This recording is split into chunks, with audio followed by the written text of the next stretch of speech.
So, good morning, everyone. And I do want to apologize to all of you because I wanted to do this video a few weeks ago. And I really wanted to talk about at least 10 ways that TNA Wrestling can learn from AEW. Because the Slammiversary show was definitely controversial. Like, a lot of people were very upset that Santana did not win because it kind of shows that they're relying on WWE people instead of TNA people. And one of the reasons why a lot of people stopped watching TNA over the years, especially when they were doing well, like over 10 years ago before Hogan and Bischoff fucked it up. One of the reasons why Hulk Hogan is in hell right now is because, like one of the biggest ways they fucked up TNA was putting over WCW, WWE, and ECW people. And a lot of people, remember, that happening really when Trick Williams beat Santana. So I think I'm going to do a top 10 of, in no particular order of how TNA wrestling can improve learning from AEW. Like, what can they learn from AEW? So the first thing is, quite honestly, have treat it like a big deal, because I remember like a few years ago when they did Wembley Stadium in AEW, like Tony Khan was a different person. He was more motivated. He was very eager to like sell out venues. He was very eager to be driven. He was hardworking. A lot of people felt that way about him. Like, I know over the years he kind of comes off like a petty punk bitch and a privileged boy, but back then there was always like this thing about him wanting to go bigger and better, and that's one of the reasons why people are drawn to AEW in the first place. So when I look at Carlos, he should be like talking about saying, hey, you know what, next year we're gonna have Slammiversary, maybe back at the San Antonio Dome where they were a few years ago, where they drew 50,000 people. He could say something like, hey, we're gonna go to Arena Mexico, and you're gonna see TNA wrestlers versus like AAA wrestlers, or hey, you know what, the Royal Rumble's coming up, so they're allowing me to have at least five people from TNA in that they could be the WWE champion.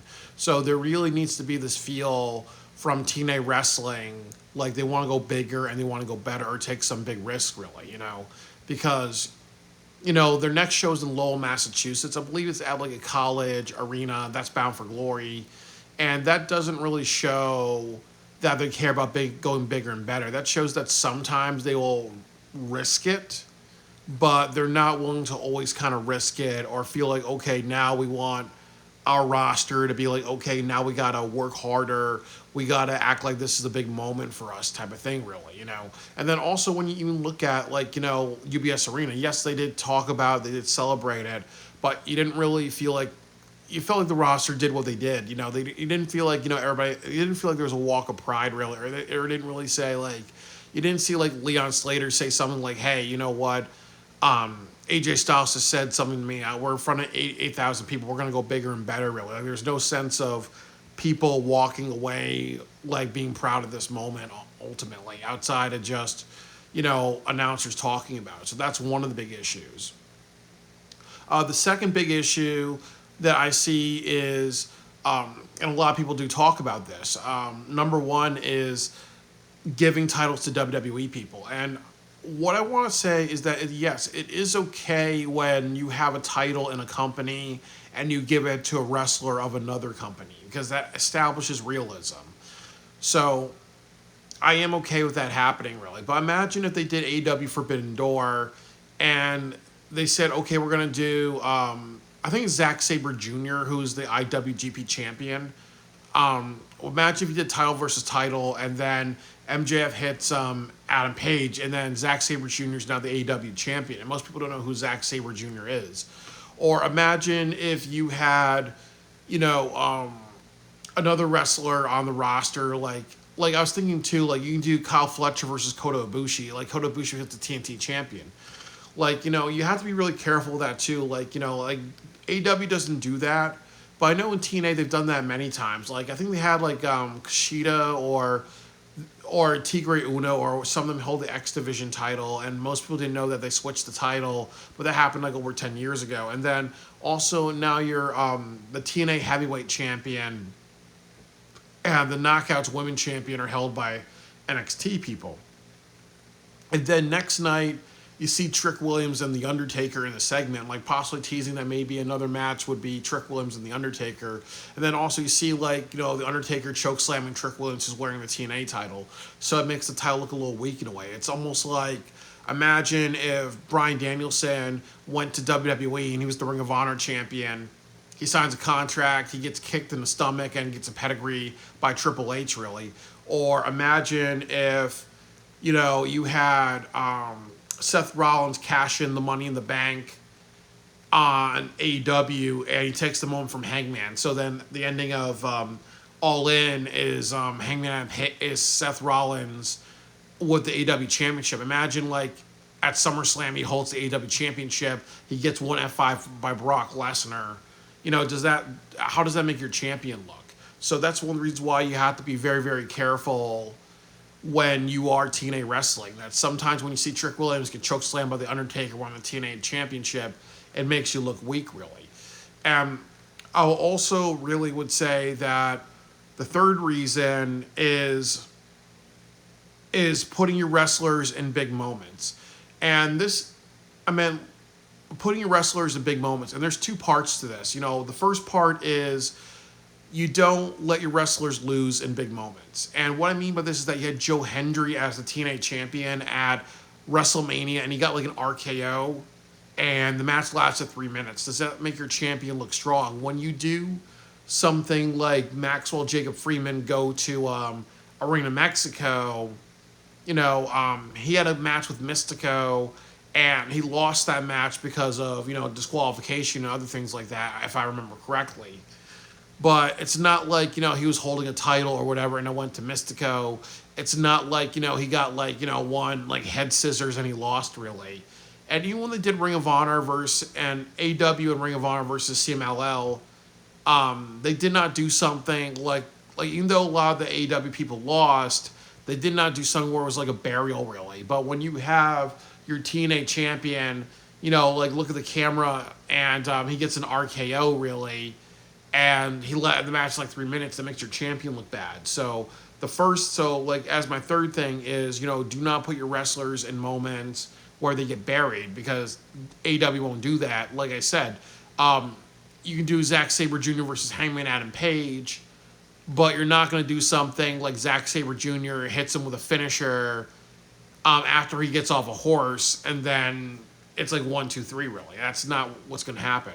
And then the fourth thing is have your wrestlers win in big moments, So what I would say is that when you go to, let's say if you do something like in New Japan, they have shows with AEW wrestlers, and sometimes AEW wrestlers win. You see Mercedes Moné win titles all over the world, really. That's a really good look, really. So, you don't want to be that person if you're in TNA wrestling and then you have some wrestlers appear at WrestleMania or other shows and they always lose or whatever. You have to have some winners. Like I said, I think one great match they can always do out of WrestleMania is you can do Leon Slater versus AJ Styles, or you can do something I forgot his name, CJ or AJ, that guy who did the big flip. What would happen if you did another big body flippy wrestler? Or what would happen if you did somebody like Logan Paul, versus Jeff Hardy, really? Or even if you did something say, hey, we're going to have Mr. Iguana and Psycho Clown versus Matt Hardy and Jeff Hardy at WrestleMania in a ladders match type of thing, really.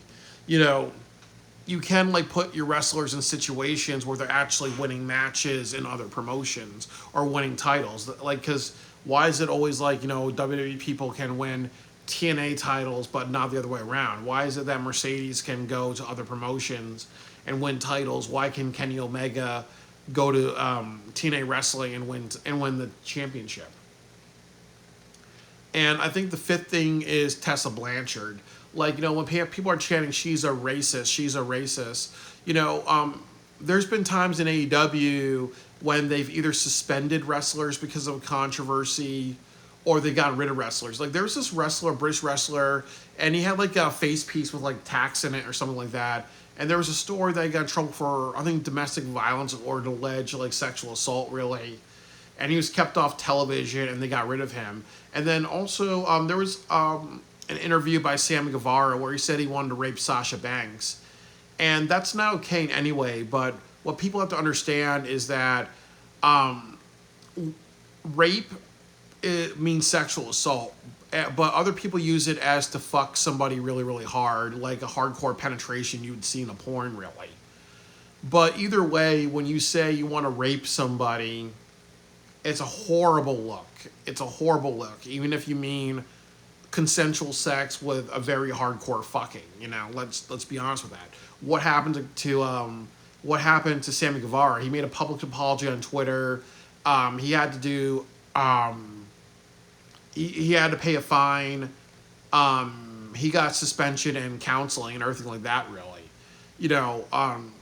in response, because some people were showing that clip, really. So when you have like an audience chant, she's a racist, do you really want to have Tessa Blanchard part of TNA wrestling? Because how awkward does that look? Hogan just died, really. Some people are talking about his racist stuff. Isn't that a bad look when you're trying to be a company that's, you want to have 8,000 or close to 10,000 or maybe 20,000 one day? Why do you have a person like Tessa Blanchard in the company? Should you fire Tessa Blanchard? Should you say something like, what, people have been saying this for a while, we're going to suspend her, give her rehabilitation, and maybe give her a segment, or maybe have her talk on YouTube about what she's learned from all this stuff, really. So I do think that would be helpful as well, really. So you do something when you have a controversy attached to a wrestler, especially if it's a negative one, such as being as racism, or in AEW when you have a person like Sammy Guevara, who was accused of all that stuff. There's footage of him saying that, and even though that was before he joined the company, that they were on top of that. The next thing that I would say about what should I kind of say about TNA wrestling is that they should go back to TV14. This has kind of been one of the issues with TNA wrestling, because when I watch the show, there's no bloody or hardcore stuff, because that's kind of what's been missing with professional wrestling. WWE doesn't do it that much, really. AEW's kind of been the promotion where they have a television deal and it is TV14, really. So even when I first watched TNA wrestling, what's one of the big draws was that it was TV14, really. It was not like the kiddie stuff. You saw Abyss go through fire, you saw profanity, you saw sexual innuendo, you saw all that stuff. When I look at AEW, there's Timeless Tony Storm with talk about she's the slut you must rebut, she's the bitch that won't quit. If you're able, I'll gladly bend you over the table. So I missed that about TNA, and that was part of its identity. Ultimately, was to do what was ultimately it being TV14. They stepped away from that. The eighth thing that I would say is bring back the 6-side ring. With AEW, they don't have a special ring, but they do have some traditions. They do a Grand Slam show every single year. They have Blood and Guts. They have another thing that I'm trying to remember. They have Blood and Guts. They have the World's End Tournament. And they also have, the Owen Hart thing and other things like that, really. So, you have to really respect your traditions, So, I don't like seeing that, it went from a red ring to a red 6-side ring all the way to a yellow ring. It was called Impact Wrestling a while back, really, So now it's TNA Wrestling, So, quite honestly, they need to kind of go back to their old identity, because that's kind of what was missing.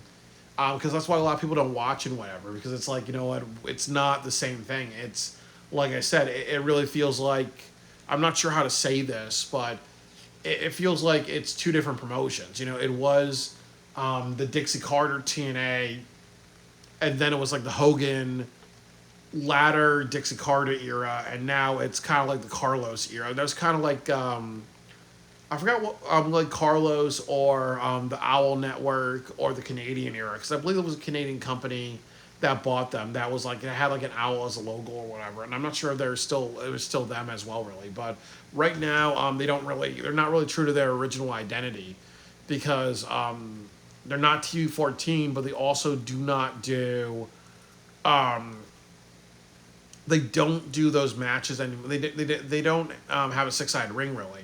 But with AEW, they've kind of been consistent about their traditions, you know. So that's important. Like, and that's one of the reasons why they've lost a lot of fans over the year with TNA wrestling.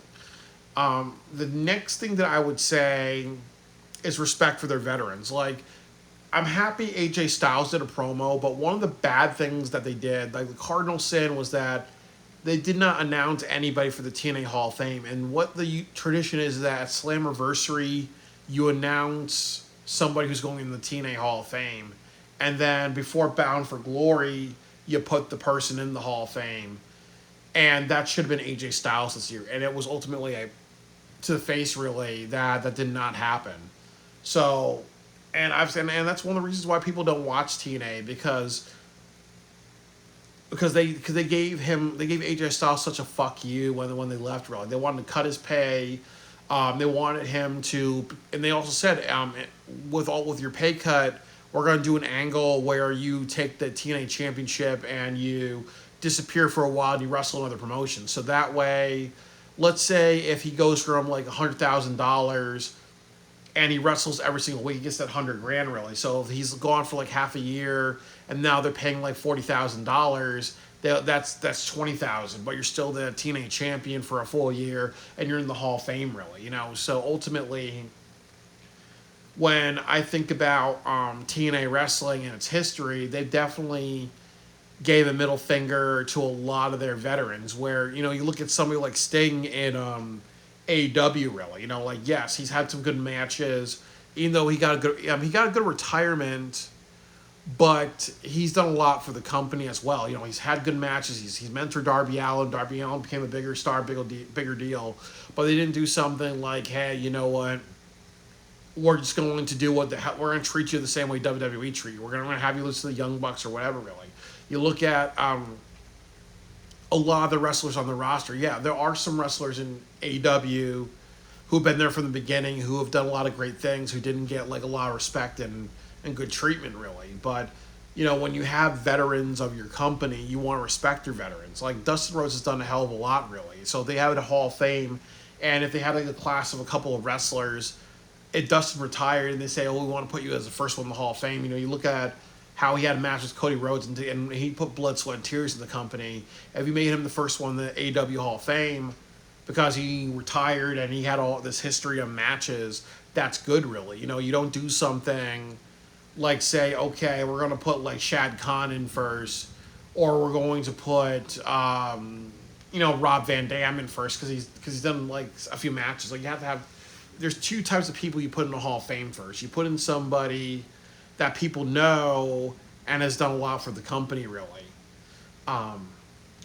But you don't just put random people in first. And that could happen. You put the Young Bucks in the AEW Hall of Fame, they ever had one. I know I'm going on a tangent, really, but the point of it is that with TNA, they've really fucked over a lot of their veterans, because usually if a veteran is from WWE or ECW or WCW, they put them over like Sting and Bully Ray Dudley.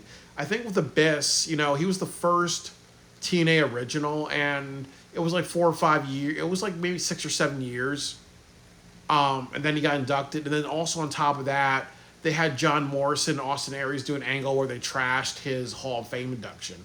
Like, quite honestly, imagine if you had Trick Williams and Santana had one more match, and then the build up to that was that you did a dinner for AJ Styles. You see fans, and then you see Santana flip over. You see Trick Williams flip over tables and trash the moment for AJ Styles, rip up his posters, say "fuck AJ Styles," just to kind of get a reaction. Really, do you think is that a good look for your company? If they put Sting in the TNA Hall of Fame first, do you think they're going to do an angle where Moxley and the Death Riders trash his dinner, and then you see Darby Allin do like a coffin drop and other things like that? No, they would not do that, because that would be a middle finger to Sting, even if he gives the green light on that. But with TNA wrestling, they always have a pattern of giving the middle finger to their originals. Like James Storm, he could have been in the TNA Hall of Fame this year. Or what's Bobby Roode doing? Like he and Bobby Roode could have been like the TNA Hall of Fame this year. But they always give like a middle finger to their veterans. And I think the last thing that I would say is Carlos and Tony Khan. That when you look at Carlos, who the fuck is Carlos? And it's like, it honestly makes me feel like, when I went to the 48-hour film project, I remember one year I did it for the Rhode Island competition, and there was this guy named Bo who was hosting the event, and people were going, Bo, Bo, Bo, Bo. But in general, who the fuck is Bo? And it's like, my name is Byron, but you guys are not going to be like, Byron. Who the fuck is Byron? When you want to be like a president of a company, people have to know who the fuck you are. You have to have a personality. You have to be a big fucking deal. With Tony Khan, he's eccentric. He comes off like a special needs kid, and he comes off like a drug addict. So when Tony Khan speaks, he has charisma, but Carlos, he needs to be a bigger deal. He can't just come off like and I don't know how to say this, but he does come off like a background person, or he almost comes off like a father really, or a stepfather. Like he's just there. Or he comes off like a high school coach really. Like high school coaches are not big deals really. They're just there to be there. So he's there to kind of do all the maintenance. He's there to do all the other stuff. But you need a fucking persona if you're going to be... You need a fucking persona if you're going to be a president of a wrestling company. Like, as I said, Dixie Carter was a narcissistic bitch. Jeff Jarrett was a glory hog in TNA wrestling. Eric Bischoff was a douchebag. Hulk Hogan was a douchebag. Dusty Rhodes, baby, he had a very flamboyant voice, baby, when he was in charge of Jim Crockett Promotions, daddy. When you look at Antonio Inoki, he was a big, hulking, badass man. With Vincent Kenny McMahon, he's a raging sociopath. With Triple H, he has a very charismatic voice, and he can tell people to suck it, really. Shawn Michaels has a charismatic voice, and he can tell people to suck it as well. But who the fuck is Carlos? The man... has no sense of charisma. He comes off like a background character. The motherfucker needs to treat himself like a bigger deal. Tony Khan, he is, he's Rick James in the form of Borat. That's who he is, really. So, you have to treat yourself like a big personality. So, yeah, there are a lot of ways where TNA can learn to be better, really. Because, as I said, when a lot of people saw Trick Williams beat Santana, the thought through everybody's head went, that's typical TNA wrestling. If you are a wrestler on the roster and you spend years and years in TNA wrestling, you lose to a WWE guy. So there's a lot of ways TNA can improve and learn from AEW in addition to WWE and other things. As Picasso said, great artists steal, not borrow.